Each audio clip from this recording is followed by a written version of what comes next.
इसलिए कि इल्म एक ताकत है, इल्म एक पावर का नाम है। अगर इल्म हमारे पास होगा, ताकत हमारे पास होगी, पावर हमारे पास होगी, गैर भी हमें आकर सलाम करेंगे। बात आगे निकल गई। अल्लाह अल्लाह समझाना ये चाहता हूं, आज हमने कुरान को जुज़दान लपेट लपेट कर ताकों की जीनत बना डाला है। मेरे भाई, कुरान ताकों में सजाने के लिए नहीं है। कुरान का एक एक लफ्ज अपने सीने में बसा लो। कुरान पढ़ो, पढ़ने से ज्यादा उसे समझो और समझने से ज्यादा उस पर अमल करने की कोशिश करो। हम चलें तो हमारे लब पर कुरान हो, हम बैठें तो हमारे लब पर कुरान हो, हम खाएं तो हमारे लबों पर कुरान हो, हम सोएं तो सोने से पहले हमारे लबों पर कुरान हो। अगर हम कुरान को अपना दस्तूर बना लें, कुरान के फरमान पर अमल कर लें और हम कुरान की तिलावत के कारी बन जाएं, तो इंशाअल्लाह वो दिन दूर नहीं है। दुनिया देखेगी, तमाम दुनिया के ऊपर इंशाअल्लाह हम इस्लाम के परचम को लहरा देंगे, इस्लाम के झंडे को लहरा देंगे। आज तकमील हिफ्ज़ कुरान के मौके पर इस महफिल को, इस जलसे को सजाया गया। आप देखेंगे थोड़ी देर के बाद तलबा के सरों पर दस्तार सजाई जाएगी। आज दुनिया में इन्हें दूल्हा बनाया जाएगा, मगर जब हश्र का दिन होगा, नफसी नफसी का आलम, कोई किसी का पुरसाने हाल नहीं, तो इनके वालदैन अल्लाहु अकबर इस शान से मैदान हश्र में आएंगे। तवज्जो चाहता हूं, तवज्जो। आज ये बच्चे हाफिज कुरान बने, इनके सरों पर दस्तार सजाई जाएगी, ताज रखा जाएगा। ये दुनिया के अंदर इन्हें इज्जत मिलेगी, मकाम मिलेगा, मर्तबा मिलेगा। और जब हश्र का दिन होगा तो इनकी तो शान बहुत आला, मकाम बहुत आला, मर्तबा बहुत आला, मगर इनके वालदैन को अल्लाह ये शान, ये मकाम, ये मर्तबा अता फरमाएगा कि इनके वालदैन के सरों पर सरकार फरमाते एक ताज रखा जाएगा और उस ताज के अंदर 9 लाख मोती लगे हुए होंगे। 9 लाख मोतियों से जड़ा हुआ वो ताज होगा और एक मोती की कीमत इतनी, अल्लाह के नबी सल्लल्लाहु ताला अलैहि वसल्लम इरशाद फरमाते कि 9 लाख मोती उस ताज के अंदर लगे हुए होंगे। एक मोती की कीमत इतनी होगी कि तमाम दुनिया के इंसान मिलकर अगर एक मोती की कीमत अदा करना चाहें तो नहीं कर सकते।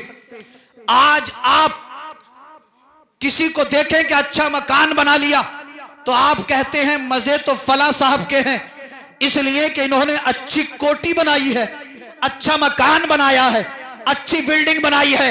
आज कोई नई गाड़ी लेकर आए, हमने लोगों को कहते हुए सुना मजे तो इनके हैं, नई क्रेटा लाए हैं, नई फॉर्च्यूनर लाए हैं, नई ब्रेजा लाए हैं, नई मर्सिडीज लाए हैं, नई BMW लाए हैं। आज अगर कोई दुनिया में तरक्की करे, दौलत कमाए, पैसा कमाए, मुसलमान कहता है मजे तो इसके हैं, मजे तो इसके हैं, कामयाब तो ये है। मैं कहना चाहता हूं, ए मुसलमान, तू 40 लाख की एक फॉर्च्यूनर लाने के बाद उस पर इतराता है और इठलाता है और बनावट का ठिकाना नहीं। अगर फॉर्च्यूनर ले आए तो उसकी चाबी, उसका रिमोट सामने यहां बेल्ट में लटकाता है और दुनिया वालों को दिखाता है, ए दुनिया वालों देखो मैं 40 लाख 50 लाख की गाड़ी लाया हूं। मैं कहता हूं, ए मुसलमान, इस दौलत की औकात क्या है, इसकी हैसियत क्या है, तू क्या समझता है इसे? अरे देख, दुनिया के अंदर एक गैर मुस्लिम जिसका नाम अंबानी है, 5000 करोड़ की गाड़ी में चलता है, और तो और उसके नौकर के पास भी करोड़ों करोड़ों की गाड़ियां हैं। उसके यहां पर जो लोग काम करते हैं वो भी AC में रहते हैं, उनके पास अच्छे अच्छे बंगले हैं, उनके पास अच्छे अच्छे मकान हैं, रहने के लिए अच्छे बंगले, चलने के लिए अच्छी गाड़ियां। और आज मुसलमान को न जाने क्या हो गया, जरा सी दौलत आई, जरा सा माल कमा लिया, थोड़ी सी तरक्की कर ली, इतरा रहा है, अकल रहा है, इठला रहा है। सोन सरकार फरमाते हैं कि जिस इंसान के दिल में राई के दाने के बराबर भी तकब्बुर होगा, अल्लाह ताला उसे जन्नत में दाखिल नहीं फरमाएगा। ए करने वाले सुन ले, जिस दौलत पे तू इतरा रहा है वो दौलत तो एक काफिर के पास भी है, एक गैर मुस्लिम के पास भी है। तू 50 लाख की गाड़ी पे बैठकर इतराता है, उसके पास तो 5-5 करोड़ की, 50-50 करोड़ की, अरबों अरबों की गाड़ियां उसके पास है। लेकिन हां, एक चीज अल्लाह ने तुझे ऐसी अता की है कि दुनिया की दौलत एक तरफ और तेरा ईमान एक तरफ, दुनिया की ताकत एक तरफ, तेरा ईमान एक तरफ, दुनिया की पावर एक तरफ और दुनिया की दौलत एक तरफ और तेरा ईमान एक तरफ। अगर आप ना समझे हो तो थोड़ा सा और आसान किए देता हूं। ए फॉर्च्यूनर में चलने वाले सुन, क्रेटा पर इठलाने वाले सुन, अपने मकान पर घमंड करने वाले सुन, तेरी दौलत की औकात और हैसियत क्या। अगर इस दुनिया का अंबानी और अडानी एक गरीब मुसलमान से कहे, उलमा की तवज्जो का तालिब, एक गरीब मुसलमान जिसके पास रहने के लिए टूटा हुआ मकान हो, कभी खाना मिलता कभी नहीं मिलता, अंबानी आ जाए अडानी आ जाए और वो कहे मेरी दौलत ले ले, मेरे गाड़ियां ले ले, मेरे बंगले ले ले, मेरी फैक्ट्रीज ले ले, तू अपना ईमान दे दे, तो क्या ईमान दे देगा? आपको समझना चाहिए दुनिया की दौलत की कोई औकात नहीं है। आप दौलत पे ना इतराएं।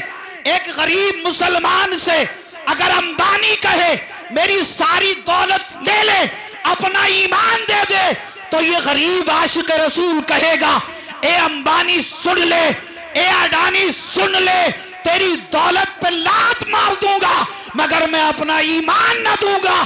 तू चाहे मेरा सर काट दे, अपना सर दे दूंगा मगर मैं अपना ईमान ना दूंगा। नारे तकबीर, नारे रिसालत, फैजाने सरकारे मदीना, फैजाने गौसे आज़म, जश्ने दस्तार बंदी, नारे तकबीर, नारे रिसालत।